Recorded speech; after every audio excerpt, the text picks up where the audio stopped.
한 번 더 인사할까요? 참 잘 오셨습니다. 저한테 해주셔야죠. 여러분 참 잘 오셨습니다. 주일 오후 시간 특별히 교사 장학 헌신 예배로 드린다고 얘기 들었습니다. 어, 어쩌다가 한 번씩 이렇게 이제 온 세대가 같이 있는 교회에서 예배를 드려요. 저희 교회는 젊은 신학생들 중심의 교회이기 때문에 이쪽 분위기는 조금 익숙한데 이쪽 분위기는 조금 어, 그래서 사람들이 쫄지 마세요 하는 느낌으로 자꾸 권면을 해주시는데 저는 신앙 4대입니다. 저희 증조 할머니 때부터 예수를 믿었고 저희 아버님은 이제 증경 분호회장 출신의 원로 장로예요. 장로님들 좀 관계가 있는데 그리고 저희 어머니도 권사로 은퇴하셨고 그래서 사실 이 전통교회 느낌이 저에게 그렇게 막 어렵거나 무겁지는 않습니다. 좀 그래 보이죠? 긴장 안 한 것 같죠?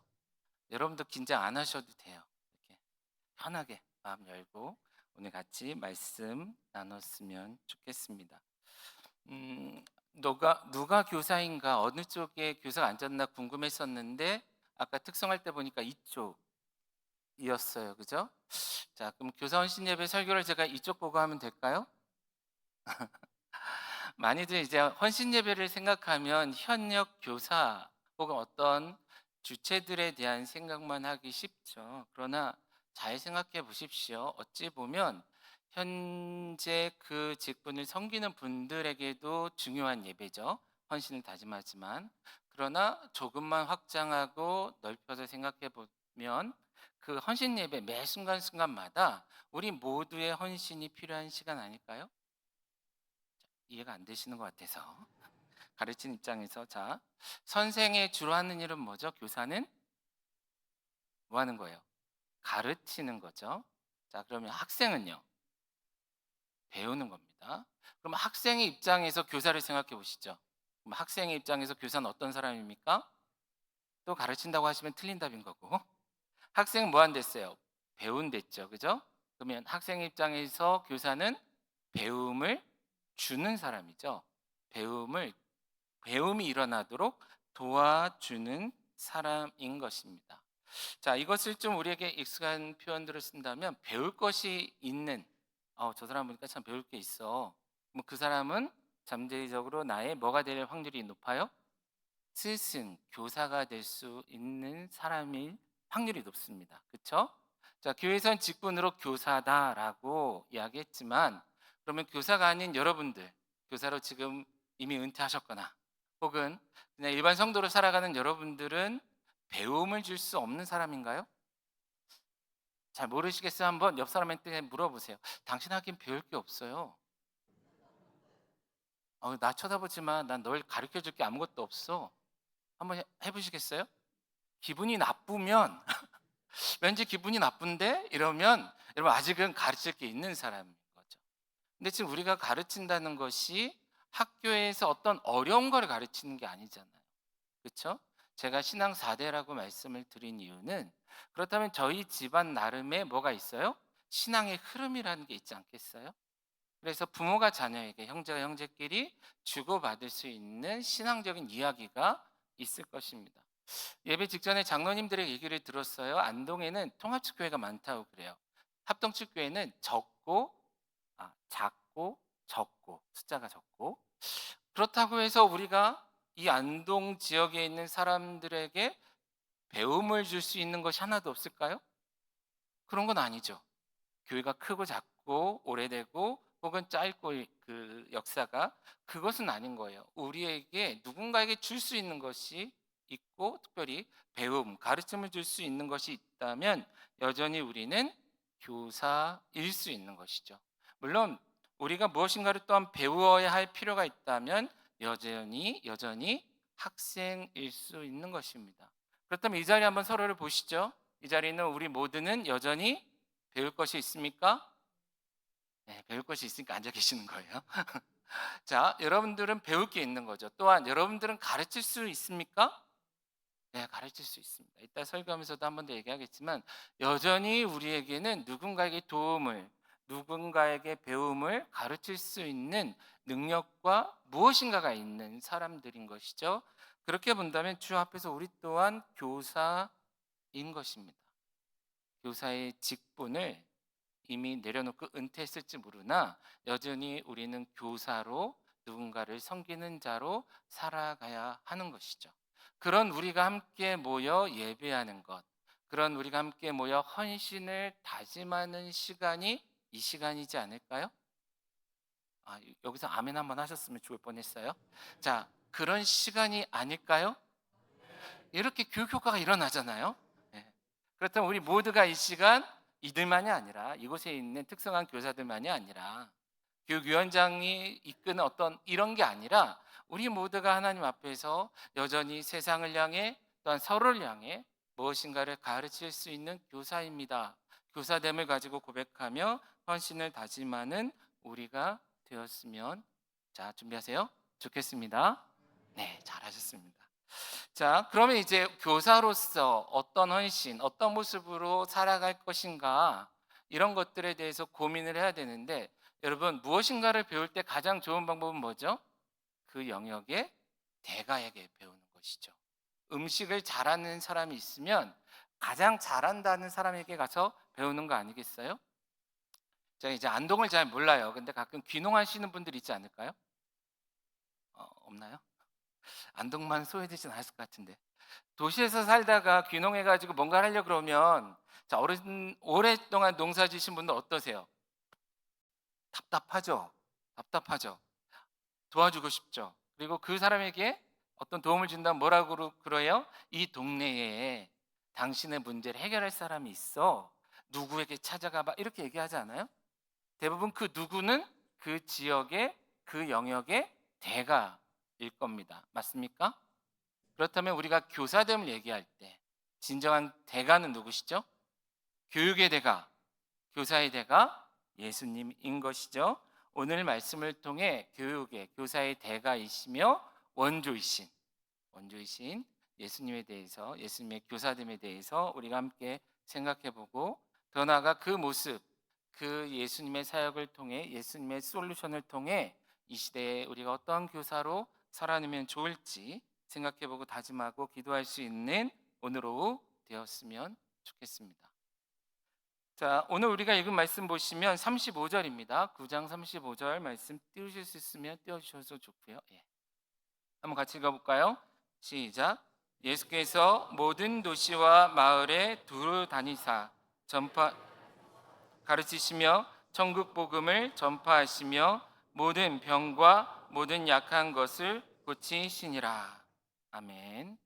자, 예수님께서 하신 사역을 기록해 놨는데 한 줄에 몇 개의 단어들을 모아서 그 모든 사역을 다 요약적으로 표현해 놓은 것이 우리가 읽은 35절 말씀입니다. 잘 아시겠지만 엄청나게 많은 일을 짧은 기간 안에 하셨습니다. 그래서 어떤 제자는 예수님의 하신 일을 기록하려고 하면 이것을 쌓아둘 곳이 없어. 만약에 바닷물을 먹물로 써도 이거 다 쓰지 못할 만큼 어마어마해. 물론 사건은 하나지만 이 서사는 크잖아요. 그렇죠? 아까도 잠깐 들어오기 전에 이야기 나누는데 얼마 전에 화재로 인해 여러 일들이 있었더라고요. 그죠? 몇 시간 혹은 며칠에 걸쳐서 화재가 있고 그걸로 인해 어떤 화재 진압부터 해서 일들이 있으나 그 하나의 사건을 중심으로 엄청난 서사가 그 주위에 있듯이 예수님의 사역을 놓고 그것을 기록한다고 치면 어마어마한 양의 기록이 있을 거예요. 그래서 그걸 다 기록할 수 없습니다. 그렇기 때문에 그 예수님의 사역을 요약적으로 표현해 놓은 것, 우리의 교사 되시고 스승 되신 예수님의 사역을 요약해 놓은 것이 바로 우리가 읽은 35절 말씀입니다.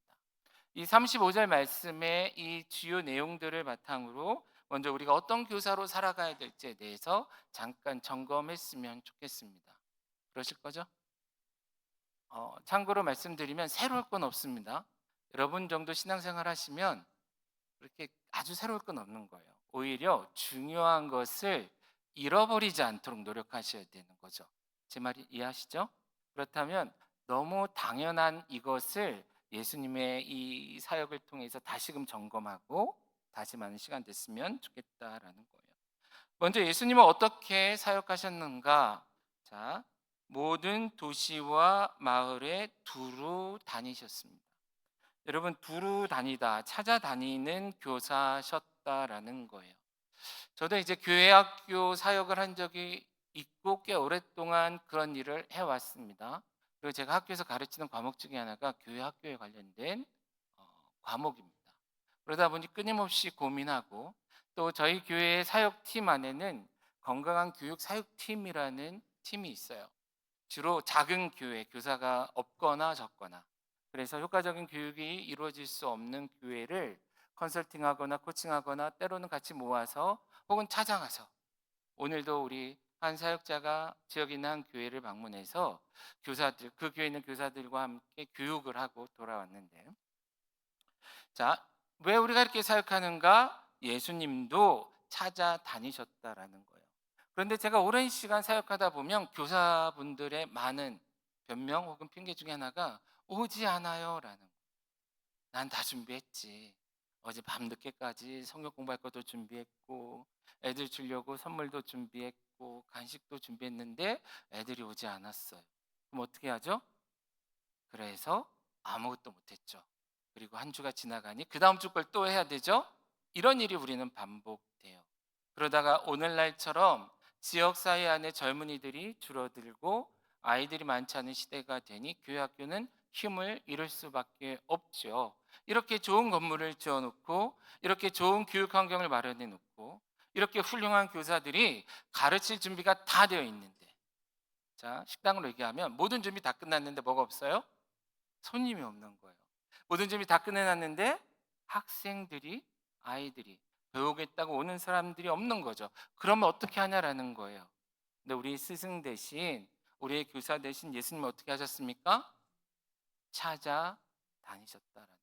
어떤 사람들? 그 예수의 어떤 교육이, 예수의 섬김이, 예수의 사역이 필요한 사람들을 찾아다녔다라는 것이죠. 자, 잘 생각해 보시면 가르칠 것이 많은 사람이 찾아다니는 게 맞는 것 같아요. 사실 배움이 필요한 사람들은 뭐가 필요한지 몰라요. 몰라서 이게 필요한지도 모르고, 누구한테 가야 될지도 모르고, 가도 무엇을 물어봐야 될지 몰라요. 이런 난감한 상황 여러분 경험해 본 적 있으세요?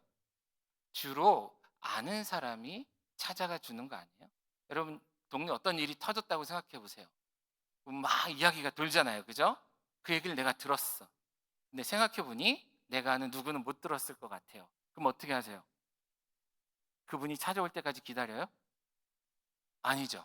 요즘이야 전화해가지고 막 몇 시간씩 하지. 옛날에 어떻게 하셨어요? 저희 어머니 세대도 그렇게 하셨는데, 전화가 없으니까 어떻게 해요? 쫓아다니는 거예요.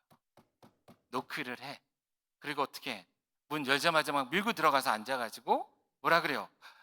물 갖고 와봐. 그리고 이야기 시작하시죠. 안 하신 것처럼 그러시. 지금도 그러고 있죠. 솔직히 얘기하면. 왜 그래요? 내가 답답한 거예요. 그죠? 내가 알고 저 사람은 몰라. 누가 답답해요? 원래는 모르는 사람이 답답해야죠. 그래서 찾아와야 되는데, 사실은 아는 사람이 찾아가는 게 맞아요. 아는 사람, 가진 사람, 배움이 있는 사람이 배움이 없는 사람, 모르는 사람을 찾아가는 게 맞아요. 근데 언제부턴가 우리 엉덩이는 너무 무거워진 거죠. 손님이 안 와도 그냥 앉아서 기다리는. 그러면 오래가 안 가서 문 닫던데요. 그렇죠? 대부분의 식당은 어떻게 돼요? 그러면 막 사장이고 뭐고 할 거 없이 막 뛰쳐나와서 지나가는 사람들에게 손 흔들고 전단 주고 막 먹어보라고 이렇게 하지 않나요? 이 맛있는 걸 왜 안 먹어? 이런 마음. 가르침도 똑같지 않을까냐라는 것입니다. 여러분, 물론 여러분들이 잘 준비해서 누군가가 오면 잘 섬겨주는 거 당연히 중요합니다. 그거 당연히 하셔야 됩니다. 그러나 가르침의 기본은 찾아감에 있습니다. 예수님의 사역을 잘 보시면 계속 움직이세요. 때로는 내 얘기를, 곧 예수님의 이야기를 듣겠다고 모인 사람들이 여기 모여 있는데 다른 곳으로 가세요. 그곳에도 여전히 말씀을 들어야 될 사람이 있다라는 거예요. 밤이 되도록 가르치셨는데 그 다음날 새벽에 보면 호수 건너편에 가 계세요. 가서 뭐 하십니까? 바로 호수에서 내리지도 못하고 때론 가르치시고, 내리시자마자 가르치시고, 찾아가 다 가르치셨다라는 겁니다. 두 번째 예수님의 말씀, 우리가 35절 말씀 보시면 예수님은 그들의 회당에서 말 그대로 가르치셨습니다. 왜 가르칩니까? 나는 알고 그는 모르기 때문입니다. 근데 알고 모름만이 아니라 또 다른 가르침이 있어요. 어떨 때 우린 또 가르치죠? 아주 답답해서 가르칠 때 있잖아요. 뭐요? 아는 것 같은데 제대로 모를 때. 여러분 그럴 때 어떻게 그거 아니라고 막 이렇게 하지 않으세요? 여기 어머님들 계시니까 며느리에게 막 음식 가르쳤는데 이제 나 혼자 할 수 있어요 그러고 했는데 자꾸 어문 걸 넣으려고 그래. 그럼 어떻게 해요? 이러다가 어떻게 결국은 개입하죠. 그렇죠. 그렇대요. 아주 훌륭해요. 개입해요. 대답 안 하니까 애가 개입하잖아요. 개입하죠. 네.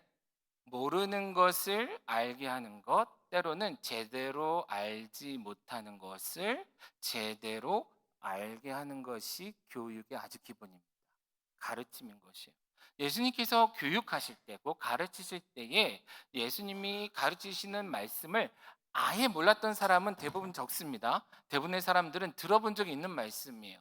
그런데 예수님의 말씀은 어떤 율법 박사들이나 바리새인들이나 사두개인이나 혹은 교사들과는 서기관들과는 다르다라는 거예요. 달랐다라는 것이죠. 예수님도 이렇게 얘기하셨습니다. 너희가 그동안 이렇게 알았지. 그런데 그게 아니고 이거야. 그렇게 본다면 이 시대의 한국 사회, 한국 교회 보면 배움이 있는 사람은 많습니다. 교회 벌써 몇 년 차예요? 몇 년 다니셔요, 교회? 한번 해볼까요? 월드컵처럼 10년 이상, 20년. 아마 그러면 70년, 80년 얘기하시는 분 계시죠? 이거 너무 오래 걸리잖아요. 그러다 보니 얼마나 많이 옛날에는 주워 듣는다 그랬는데 그런 말씀 안 될 것 같은데 얼마나 들으셨어요? 얼마나 많이 알아요? 성경 필사도 해보셨어요? 유행인 적이 있었는데 성경 읽기 표 해가지고 막 선물 받은 적 있어요? 저 어릴 때 그런 적이 있는데 구역별로도 막 옛날 생각나죠 막. 예, 우리는 많이 배운 것 같아요. 그러나 때로는 중요한 때 그 중요한 것을 제대로 몰라 다른 짓을 할 때가 있죠. 그런 그들에게 예수님은 찾아가 가르치셨습니다. 예, 교사의 가장 근본적인 사역은 가르침입니다. 물론 그러기 위해 잘 배우셔야 됩니다. 내가 제대로 모르는 가운데 누구를 가르치면 예수님 표현대로 소경이 누구를 소경이 눈먼 자가 눈먼 자를 이끄는 것처럼 돼요. 그래서 엉망 큰 문제가 되는 것이죠. 우리는 무엇인가를 이제는 더 잘 알기 위해 노력해야 하고 뭔가가 잘 안 맞는 이 시대 가운데 무엇이 옳은지 그른지를 가르칠 수 있는 교사가 되어야 한다라는 것입니다. 또한 예수님은 우리의 교사로서 무엇을 하셨습니까? 말씀 보셔도 돼요. 네. 천국 복음을 전파하셨습니다. 자, 하나님의 말씀, 그 회당에서 가르치시는 것과 천국 복음을 전파하시는 것이 비슷해 보이고 같아 보이나 사실은 같지는 않습니다. 자, 가르치시는 것은 어찌 보면 모세와 율법, 꼭 그들이 알고 있는 하나님의 말씀을 다시금 해석해 주신 것이고, 천국 복음은 곧 예수님의 이 땅에 오심을 통해 시작된 도래한 하나님의 나라, 천국, 그 하나님 나라가는 소위 말해 비법과 비결, 어떠한 자들이 구원받을 수 있는지에 대한 복음인 것이죠. 이미 하나님의 나라가 임했고 영원한 하나님의 나라가 다시 이제 곧 다시 온전히 임할 것이고 그때를 위해 예수님이 하실 일들에 대해서 가르치신 거예요. 자, 우리가 익숙한 표현을 하면 예수 믿어야 돼. 예수 잘 믿어야 뭐 받죠? 구원받죠. 구원받는 자가 되어 어디 안 가요? 네, 그렇죠. 지옥 가지 않고 어디 가요? 너무 뻔한 얘기죠. 근데 많은 사람이 모르던데요. 여전히 많은 사람이 천국 가는 길을 알지 못해요. 너무나 많은 사람이 지옥을 피하는 길을 알지 못해요. 너무나 많은 사람이 예수가 아닌 다른 무엇으로 구원받을 수 있는 것처럼 착각해요. 그런 그들을 향해 복음을 전하는 겁니다. 설령 내 말이 유창하지 않아도, 내 학벌이 짧아도, 언제 내가 뭐 어려운 걸 가르치라 그랬어요?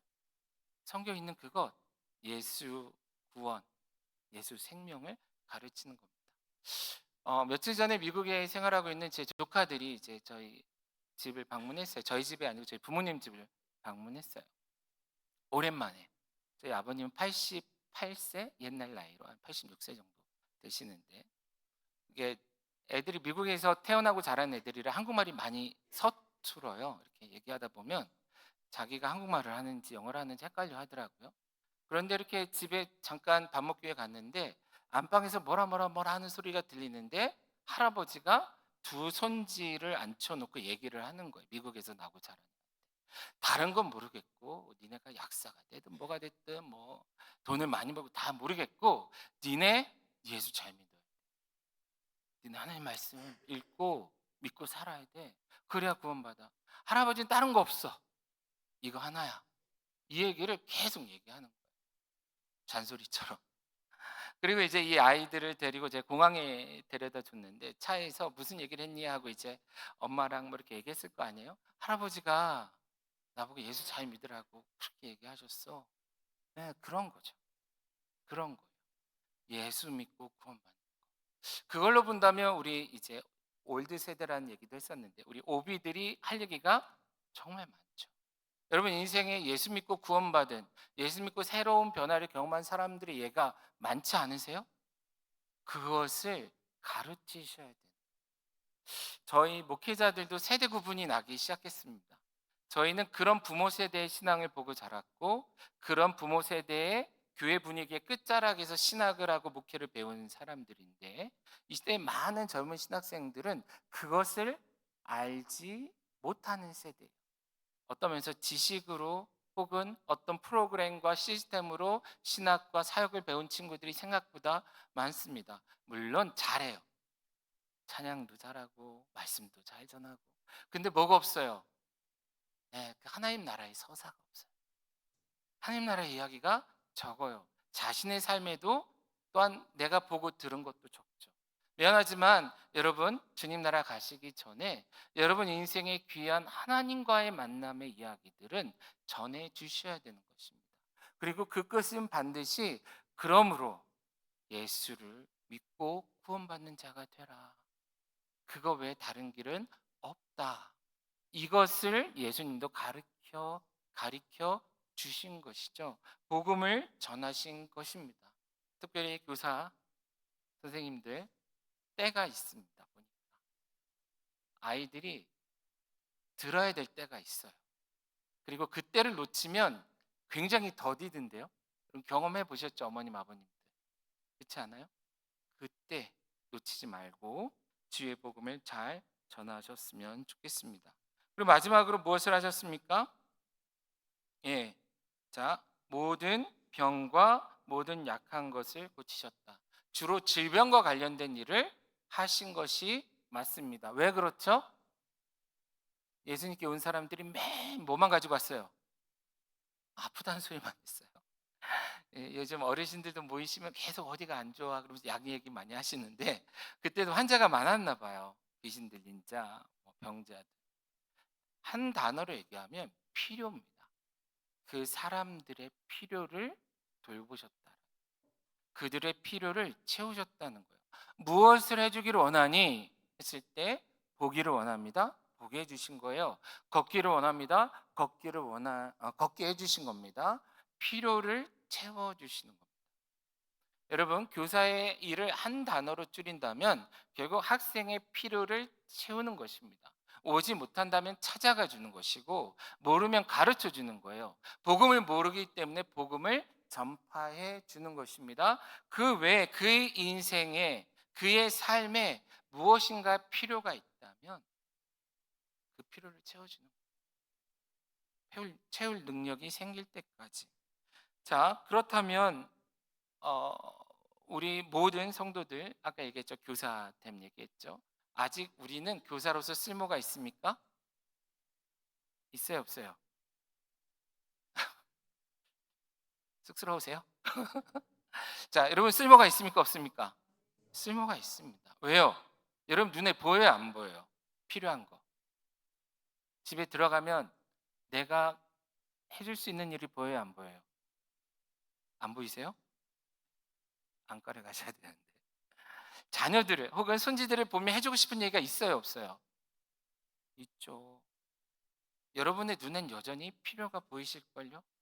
교회 와도 그러지 않아요? 제 부모님은 저도 이제 가난한 집 출신이라 저희 부모님은 늘 교회 일을 몸으로 섬기셨어요. 건축을 할 때도 돈이 없으니까 들통은 늘 맸어요.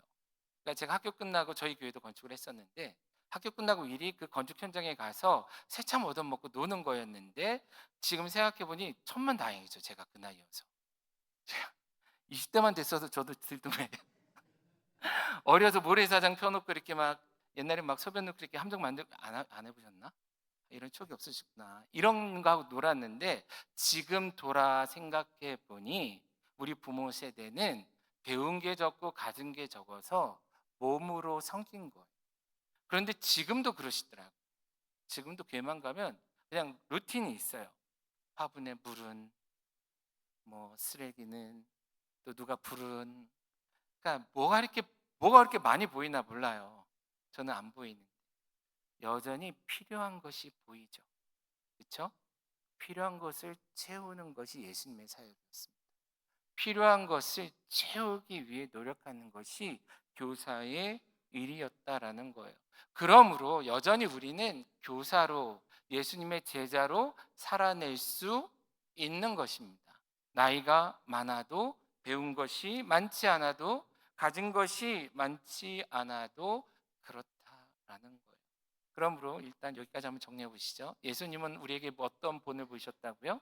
첫 번째, 두루 다니시며 찾아다니셨고, 두 번째, 가르치셨어요. 하는 말씀을. 세 번째, 복음을 전파하셨습니다. 천국 복음을 전하셨어요. 네 번째, 그들의 필요를 채우셨다.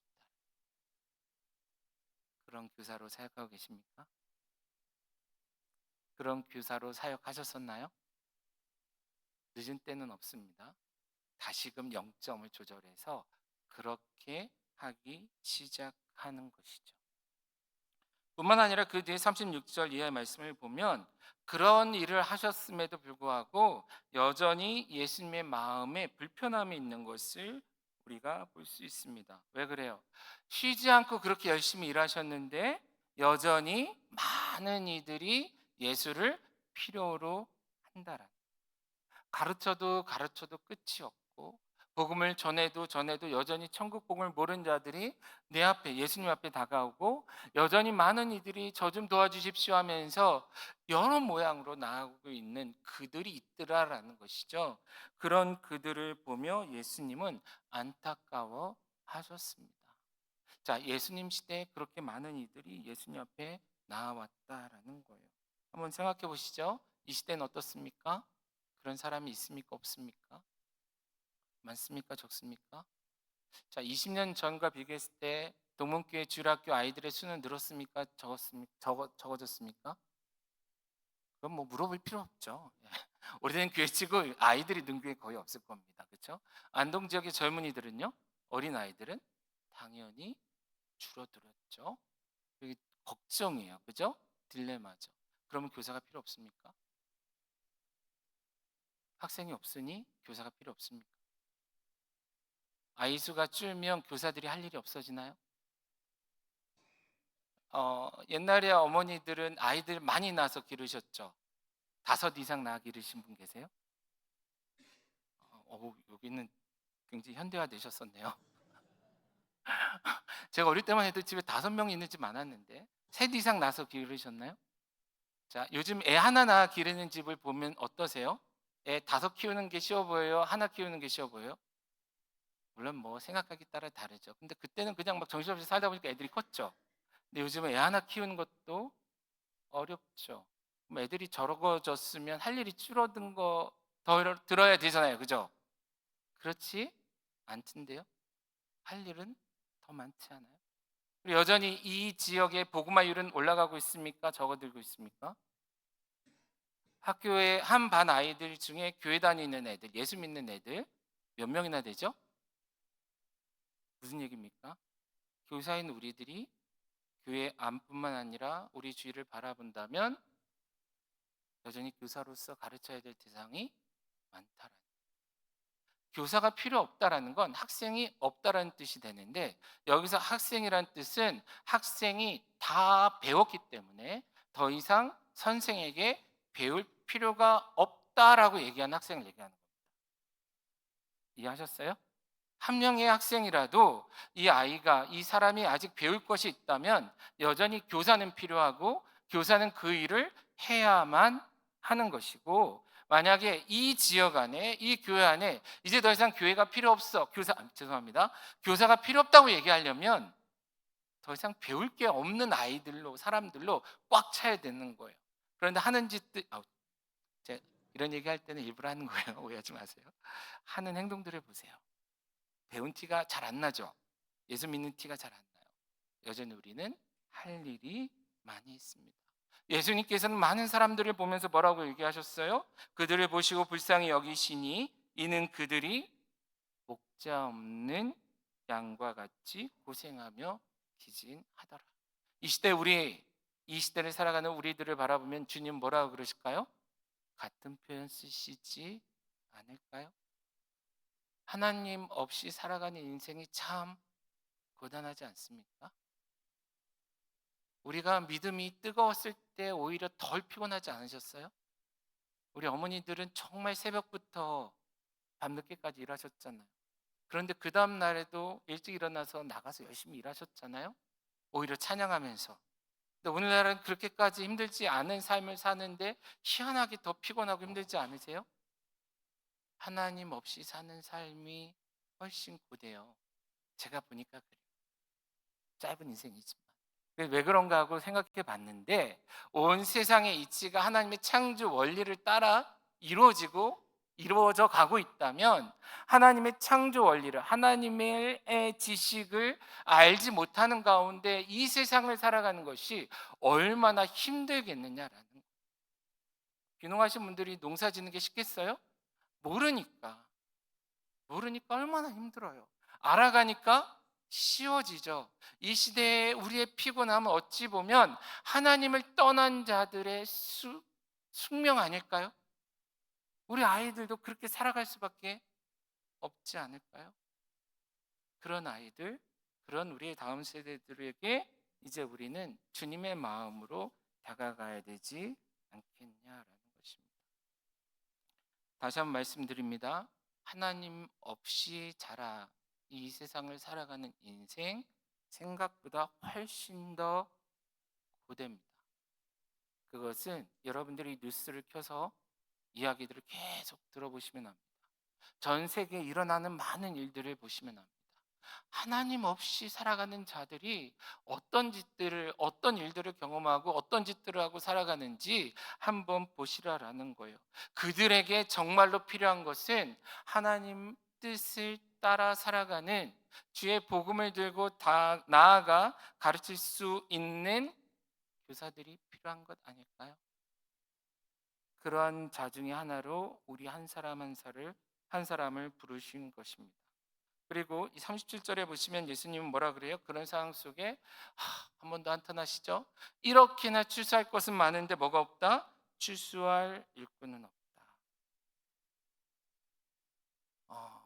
예수님의 마음이 어땠을지 한번 느껴보셨으면 좋겠습니다. 저랑 이제 우리 몇 분을 만난 적이 있는데 대부분 선교 관련해서 저랑 먼저 만남을 가졌습니다. 음, 야민 목사 와서 여기서 설교한 적 있죠? 그때쯤 얘기 들으셨나요? 그때 제 얘기 안 하던가요? 정확히 얘기하셔야 돼요. 전화를. 뭐 했다 치고 그게 바로 접니다. 이렇게 얘기해야 돼. 저는 김은재 선교사님 통해서 동문교회 얘기 오랫동안 들었거든요. 그래서 되게 보고 싶었어요. 이렇게 봐서 좋네요.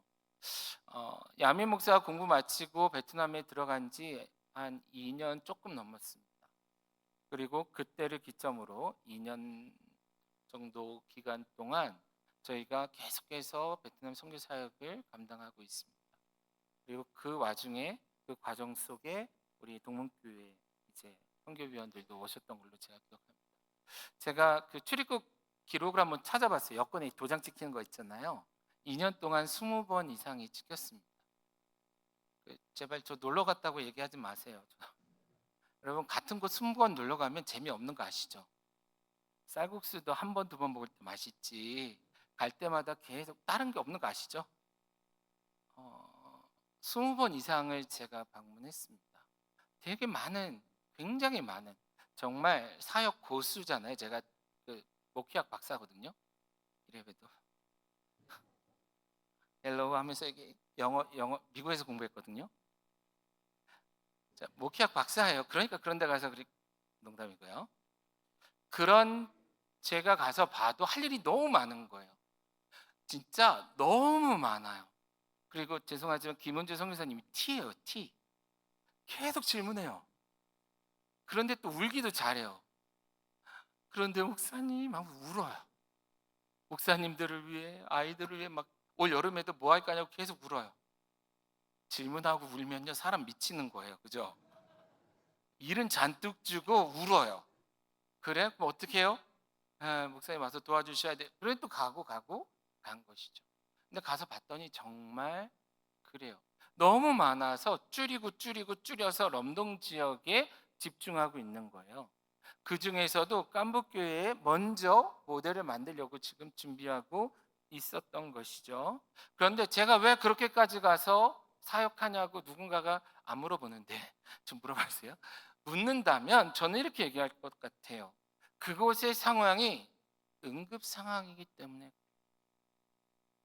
별것도 아닌 거 아닌데 오토바이를 타고 몇 시간씩 찾아오고 그 뭐 별거 아닌 이야기를 막 받아 적겠다 그러고 그것을 이야기를 듣고 우리 교회도 한번 해볼게요. 그리고 지금 빵심이라는 교회는 지금 교육관을 짓기 시작했고 보블라 교회는 식당을 짓고 우리도 깜북교회처럼 아이들을 모아서 교사들을 모아서 올 여름에도 교사 강습회를 보블라 교회에서 하거든요. 이런 일들이 있어요. 아이들이 저희가 가면 이제는 손을 들고 지나가요. 근데 우리가 안 가면 아무도 오지 않아요. 아직 그들 스스로 무엇인가를 해낼 수가 없어요. 근한 대학 나온 교사도 거의 없어요. 목사님들도 신학 교육을 제대로 받지 않았어요. 성경을 펴놓고 성경 얘기를 전혀 하지 않아요. 왜냐하면 모르기 때문에. 설교를 어떻게 해야 될지 몰라요. 아무도 가르쳐 준 적이 없어요. 젊은 아이들이 신학을 하겠다고 삶을 헌신하고 호치민에 가서 3년씩 가서 생활하는데 그냥 성경책만 하루 종일 읽다 왔대요. 성경책 읽는 게 나쁜 건 아닌데 여러분 어릴 때 우리 아이들 그렇게 읽혀봤잖아요.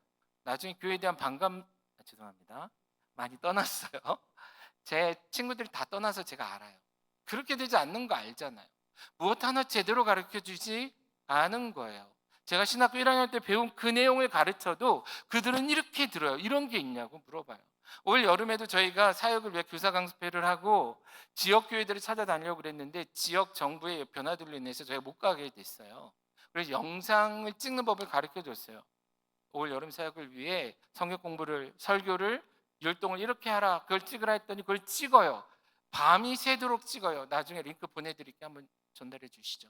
그들 조회수 좀 올려주세요. 그들이 그냥 모여서 연습해요. 하루 종일 쉬지 않고 나름 노력을 해요. 할 수 있는데 못했던 거예요. 누가 가르쳐 줬으면 했을 거 아니에요. 할 수 있는데 안 했으면 화라도 낼 수 있고 혼낼 수 있는데 아무도 안 가르쳐 줬는데 어떻게 해요? 가르쳐 줘야죠. 그게 교사의 일 아닐까요? 그게 어른의 일 아닐까요? 이게 한국교회의 일 아닐까요? 우리도 그렇게 배웠다면서요. 한국교회 오래된 역사를 가진 교회들 그런 선교사들의 피와 눈물 양화진 그 선교사 묘에 가시면 태어난 날이 죽은 날인 아이들의 묘비가 쌓여 있어요. 한 지역에. 그들의 그런 헌신을 통해 오늘의 한국교회가 됐다면 이제 우리도 그들에게 그런 이머전시 상황을 인정하고 나아가서 무엇인가를 해야 되지 않을까요? 데려가려고 그러는데 가지 않아 그럼 저 혼자 또 가는 거죠. 20번을 갔어요. 이제 이민국 직원들이 저 알아보지 않을까 손 던들고 그런 상황이 되지 않을까 싶어요. 예, 주님 보시기에 이 시대 우리는 어떻겠냐라는. 자, 시간이 많이 지났는데요. 짧게 뒤는 마무리하고 지나가겠습니다. 이러한 상황 속에서 예수님은 두 가지 솔루션을 주십니다. 그것이 첫 번째는 38절입니다. 같이 읽을게요. 38절 시작. 그러므로 추수하는 주인에게 청하여 추수할 일꾼들을 보내주소서 하라. 그런 상황 속에 예수님의 솔루션은 뭐예요? 하나님께 기도해라. 뭐라고? 추수할 것이 이렇게 많은데 추수할 일꾼이 적으니 하나님 제발 추수하는 일꾼을 보내주십시오. 양을 보내달라고 하지 않으세요. 곡식을 늘리라고 한 게 아니에요. 널렸어요. 오히려 그 일에 뛰어드는 사람이 없는 거예요. 여러분, 신학교가 문을 닫아가고 있는 거 아십니까? 제가 이제 총신에서 가르치지만 간신히 학부 정원을 채우는데 최근 몇 년 새 정원이 줄었어요. 제가 대학교 들어갈 때에 비해서. 간신히 정원을 채워요. 대부분의 신학교들은 인원이 줄고 있어요. 대학원도 마찬가지입니다. 선교회들마다 선교 훈련을 진행할 수가 없어요. 왜요? 선교 지원자가 없으니까. 김은주 선교사는 정읍에서 태어난 사람이 안동까지 와서 선교 보내달라고 떼쓴 거 아니에요? 그렇죠? 그랬더니 여러분들이 같이 울면서 마치 그 동양점 먹이듯이 이렇게 젖먹이에서 보내신 거잖아요. 근데 요즘은 날 선교지로 보내주십시오 하는 이들이 없어요. 없어요. 일꾼이 없어요. 그러므로 우리는 이제 뭘 해야 됩니까? 다시금 하나님께 기도해야 되지 않을까요? 주인에게 청하여 추수할 일꾼을 보내주십시오. 어떤 면에서 이 교사원 신예배는 교사들이 내가 열심히 하겠습니다를 다짐하는 시간이기도 하겠지만 온 교회가 하나님 이 지역 가운데 말씀을 가르치고 말씀을 배우는 일이 다시금 회복되게 해달라고 하나님 도와주십시오라고 기도해야 되는 시간이 아니겠습니까? 기도하기로 다짐한 헌신을 다짐. 여기 할머니 할아버지도 많을 텐데 내 자식 다 컸다고 끝 아닌 거 아시죠? 그 자녀들이 자녀를 또 낳네요. 그리고 그들이 또 자녀를 낳을 겁니다. 그리고 그들은 이런 한국 사회, 한국 교회 현실 속에 자라가게 됩니다. 지금 우리도 힘들어요. 그들은 어떨까요? 저는 젊은 사역자들에게 제 사역을 좀 집중하면서 하는 얘기가 있습니다. 적어도 내 자녀들이 다닐 만한 교회 하나 있었으면 좋겠고 적어도 저런 사역자가 그 교회 목사였으면 좋겠어. 그러면 하늘에서 뚝 떨어지지 않잖아요. 그런 사역자를 세워야 되지 않을까요? 선교제도 마찬가지 아닐까요? 감사한 것은 김은주 선교사님 마음속에 사람 세우는 것에 대한 마음이 있습니다. 그 눈물로 울 때마다 늘 교육을 얘기해요. 목사님들을 위한, 신학생을 위한, 아이들을 위한. 그래서 하나님이 보내주신 것 같아요. 저희 같은 안동 동문교회 같은 그리고 우리 젊은 사역자들 같은. 그래서 저희는 학교를 세우기 위해 꿈을 꿔요. 사람을 모아요. 미술 선생님 준비됐어요. 헌신한 여러 영역의 사람들이 가고 싶어해요. 근데 갔는데 무엇인가 할 것도 없고 모을 것도 없어요. 잠도 제대로 재울 수 없어요. 그래서 교실을 짓고 있는 것입니다. 원래는 저희들 손으로 다 지으려고 했는데 정부에서 규제가 심해진다 그래가지고 정부에서 인간 업체를 통해 건물을 지어야 된대요. 그 철판으로 지은 건물조차도 공사비가 2배로 오른 거예요. 저 원래 1,000만 원 목표로 했거든요. 2천만 원으로 올랐어요. 이따가 영상 보여드릴게요.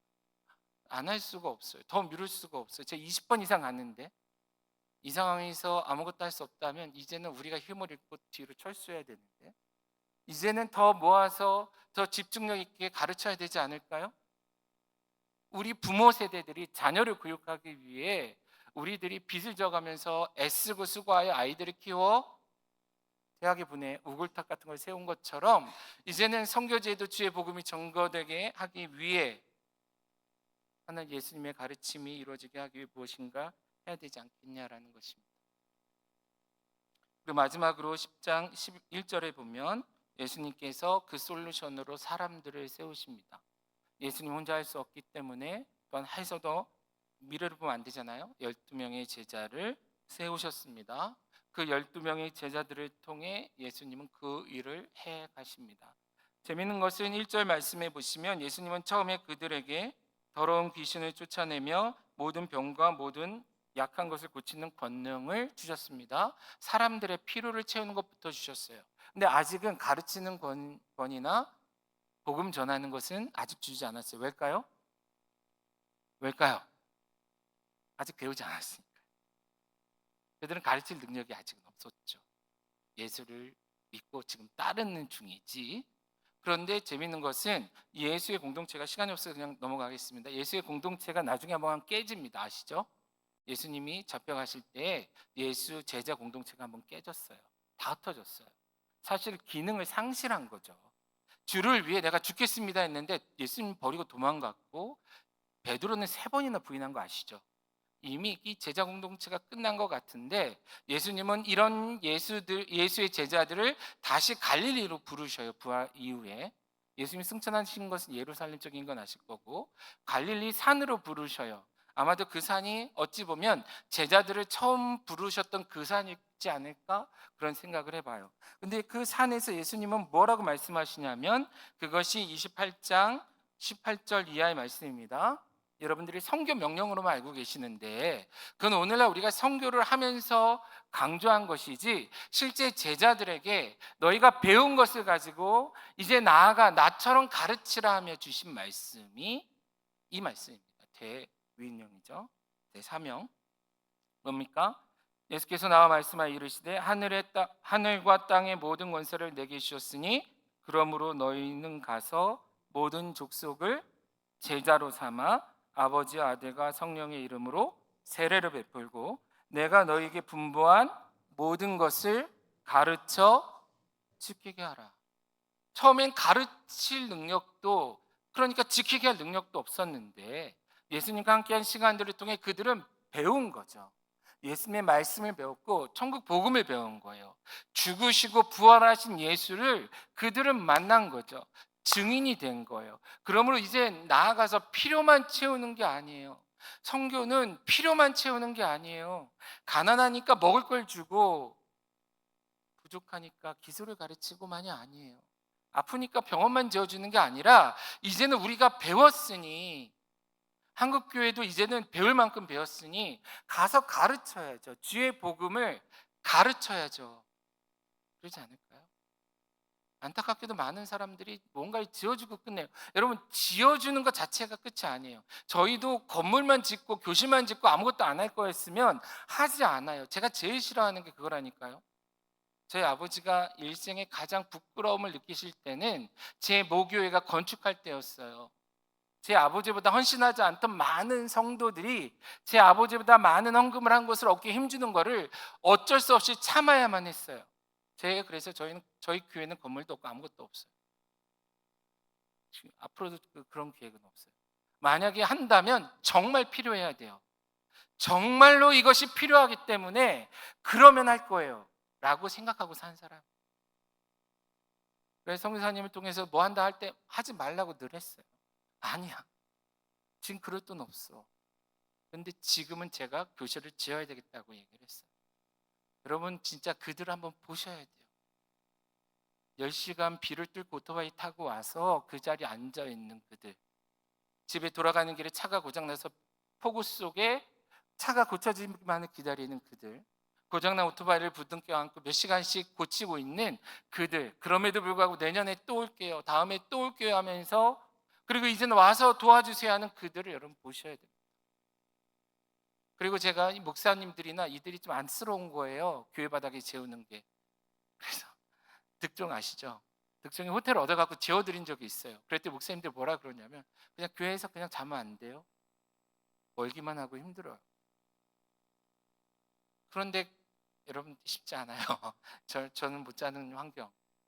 그런 그들을 모아서 집체 교육하기 위한 노력을 하고 있는 것입니다.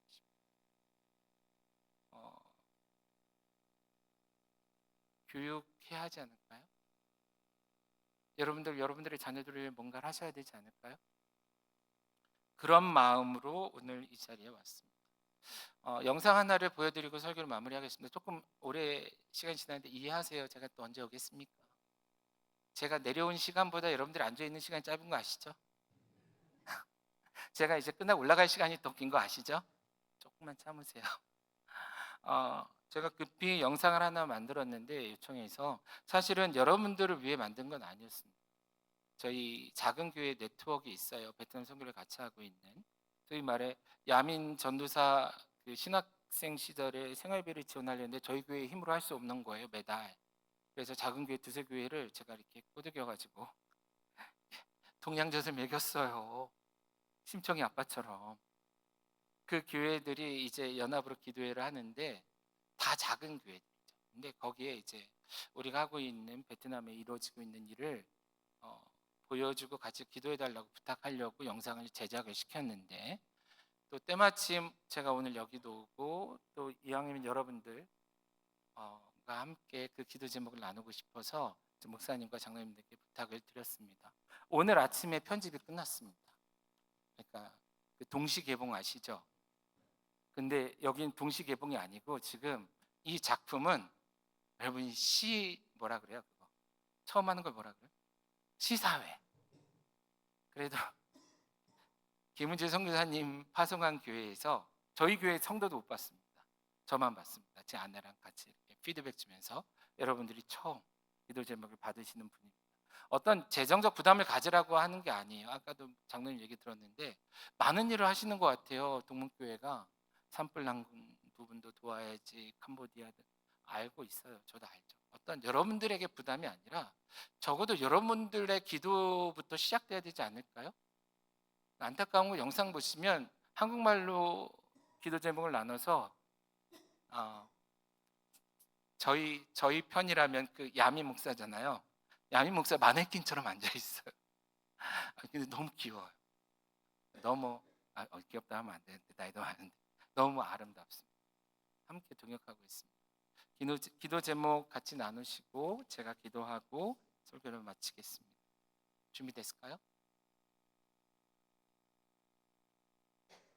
안녕하세요. 김은주 선교사입니다. 그동안 건강하셨지요? 저희는 이제 무더운 여름에 접어들고 있고요. 이제 이곳의 아이들은 여름방학을 맞이했습니다. 드디어 우리 빛과 소금이 많이 바빠지고 또 많은 아이들이, 많은 교사들이 저희 빛과 소금의 교육을 받고 또 힘써서 지역교회를 섬길 시즌이 돌아왔습니다. 위에서 기도해 주셨고 또 그 열매들이 이제 이번 여름 사역을 통해서 많이 맺혀질 텐데 기도해 주신 모든 분들께 다시 한번 감사드리고 그리고 또 이번 여름 내내도 좋은 열매들이 잘 맺혀질 수 있도록 기도해 주십시오. 지금 저희가 이렇게 앉아서 여러분들에게 영상 편지를 보내고 있는 이곳은 빛과 소금 학교입니다. 지금 저 뒤편에 이렇게 보이시지요? 저곳이 지금 창문 자리, 그리고 이쪽은 선생님이 가르치시는 분들이 서서 학생들을 가르칠 수 있는 그런 위치가 되겠고 지금 저희는 이 공간 안에 자리해서 여러분들에게 소식을 전하고 있습니다. 이름은 빛과 소금 학교라고 지었고 지금 외장 공사는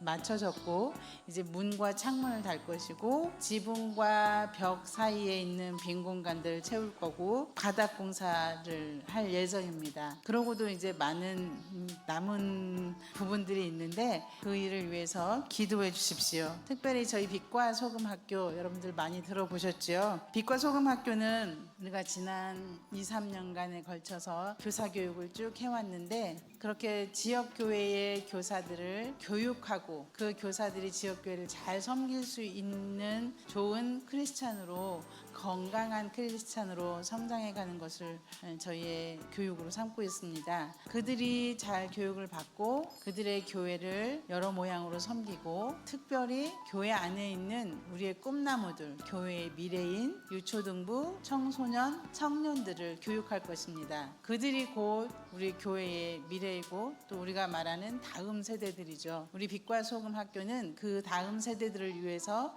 다음 세대들을 가르칠 교사들을 먼저 교육할 예정입니다. 베트남이라고 하는 이 지역에 그리고 이 시골에서 하나님께서 기적을 베푸시기를 기대하면서 사역을 감당하고 있습니다. 지난 2, 3년간 교사를 교육하면서 이제 어떤 교육을 누구에게 얼마의 시간 동안 어떻게 집중해서 어떠한 자료로 실시해야 하는지 많은 정보들을 저희가 수집하게 되었습니다. 그래서 이렇게 드디어 교실을 지어야 되겠다 생각이 들었고 지금 교실을 짓고 있습니다. 여러분, 이 공간이 저희가 꿈꾸는 하나님이 주신 그 비전이 이루어지는 공간이 될 수 있도록 기도해 주십시오. 특별히 여러분들에게 2달 전부터 이 교육 시설, 이 교실을 짓는 일을 위해서 편지를 보내었고 도움 요청을 구했었습니다. 그래서 공사가 이만큼 진행이 되었는데 참 감사합니다. 기도로 또 물질로 또 직접 이곳에 방문하시고 소식을 물어와 주신 모든 분들께 진심으로 감사드립니다. 하지만 앞으로 또 기도 제목이 계속 남아 있습니다. 말씀드린 것처럼 공사가 아직 진행 중입니다. 저희가 2천만 원을 예산으로 예상하고 진행했는데 감사하게 하나님께서 800만 원의 재정을 채워주셨습니다. 하지만 아직 1200만 원 정도의 예산이 부족합니다. 그 예산으로는 저희가 바닥 공사도 그리고 교실 안에 필요한 여러 가지 기자재들도 책상, 의자 같은 그런 물건들도 다 준비할 예정이고 교실에 있는 벽도 그 재정 안에 포함이 되어 있습니다. 아직 많은 부분이 부족한데 여러분들 기도해 주십시오. 이곳을 통해서 아름다운 하나님이 주신 그 비전이 이루어질 수 있도록 여러분들 기도해 주시고 마음을 모아 주십시오. 어느 날 이 공사가 아름답게 마무리되었노라고 여러분들에게 다시 기도 편지를 올릴 수 있을 것이고 또 이곳에서 많은 우리의 교육의 대상들과 멋진 사진도 찍어서 여러분들에게 보내드릴 그날을 기대하면서 소식 올려드립니다. 기도해 주십시오. 감사합니다.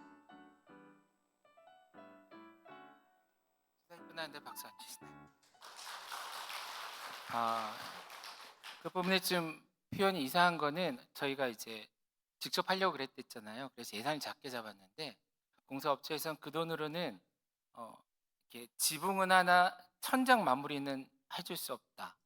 외벽은 판을 대나 내부 벽은 그 돈으로는 할 수 없다. 그러니까 저희가 이제 계속 조율을 하고 있는 거죠. 그래서 선교사님 마음이 좀 쓰였었나 봐요. 그래서 2천만 원의 예산으로 벽도 할 수 있고요. 뭐 이런 당연한 거 아닌가? 이상하지 않으셨어요? 죄송합니다. 그러니까 그런 상황인 거죠. 그러니까 이것을 위해 기도부터 시작해야 되지 않을까요? 그렇죠? 아버지께 구하는 우리가 되었으면 좋겠습니다. 제가 이제 저는 선교사의 삶을 살지는 않지만 사역자로 늘 살아왔잖아요. 제가 대학교부터 신학교를 갔으니까. 근데 때로는 저런 귀한 사역하시는 분들이 정말 마음들이 하는데 늘 실제적인 빚쟁이 마음으로 살아가는 모습을 보면 좀 속이 상해요. 뭐지? 죄 졌나? 우린 죄 안 졌나요? 여러분들은 죄 안 졌습니까? 누구는 더 큰 죄를 져서 베트남 가서 사역도 하고 인생도 드리고 더 큰 죄를 져서 어, 돈을 얻어와서까지 내가 쓸 것도 아닌데 뭐가 안 맞지 않나라는 생각을 계속해요. 사역은 반대로 우리가 기회를 드린다라고 생각을 하는 게 맞지 않을까? 이런 생각을 하는데 어쨌든 이제 여러분들도 스스로 생각하시고 결정할 수 있는 나이, 신앙의 나이 아닐까요? 주시는 마음 따라 늘 기도하셨으면 좋겠습니다. 그리고 기도하시다 보면 아까 오늘 장로님도 얘기하셨는데 또 오늘 아침에 하나님의 때 설교하셨다면서요. 그렇죠? 우리가 그렇게 기도하면서 맞이해야 하나님의 때라고 얘기할 수 있지 않을까요? 아무것도 안 하고 일이 이루어졌다. 하나님의 때다. 그건 좀 아니지 않나요? 라는 생각이 들어요. 교육도 마찬가지입니다. 이를 위해서 함께 기도해 주셨으면 좋겠습니다. 어이없게도 몇 년밖에 야매 목사와 사역 안 한 제가 20 몇 년을 김은지 선교사 파송하고 기도하고 있는 여러분들께 와서 감히 부탁을 드립니다. 조금 이상해 보이면 양해 부탁드리고요. 그만큼 간절하다라고 생각해 주시면 좋을 것 같습니다. 특별히 장로님도 이제 장로 아들이랬잖아요. 이런 얘기가 어떤 의미인지 저도 알기 때문에 조심스럽긴 하지만 그만큼 간절하기 때문입니다. 그렇게 이해하시고 같이 기도해 주셨으면 좋겠습니다. 제가 기도하고 오늘 설교 마칠게요. 하나님 감사합니다. 이곳에 하나님께서 주의 몸된 교회를 세우셨습니다. 누군가 눈물을 흘리며 누군가 피를 흘리며 누군가 간절히 기도하며 이곳에서 예배가 시작되었을 것이고 그곳에 하나님이 예배하신 일꾼들과 동역자들과 성도들이 함께 모여 오늘날까지 왔을 줄 믿습니다. 그 시간들 속에 많은 이들이 가르치는 자로 많은 이들이 배우는 자로 세워졌고 그러한 그들이 모여 오늘의 동문교회가 됐을 줄로 믿습니다. 감사한 것은 이 교회가 여전히 주의 나라, 주의 영광, 주님의 그 놀라우신 이름을 전하기 위한 사역을 감당케 하심에 감사합니다. 하나님 주의 나라 임할 때까지 지치지 않도록 붙잡아 주시고 그 눈물의 사역에 그 기도의 열매가 맺혀지게 하여 주시옵소서. 특별히 오늘 섬기고 있는 교사들뿐만 아니라 함께 기도하는 자들로 또한 가르치고 섬기는 자들로 헌신하고자 마음을 모은 모든 성도들을 위해 주님 함께 해주시고 그들의 모든 기도와 섬김이 또한 땅에 떨어지지 아니하고 하나님 앞에 온 세상과 사람들 앞에 귀한 열매로 맺혀지게 하여 주시옵소서. 예수님의 이름으로 기도합니다.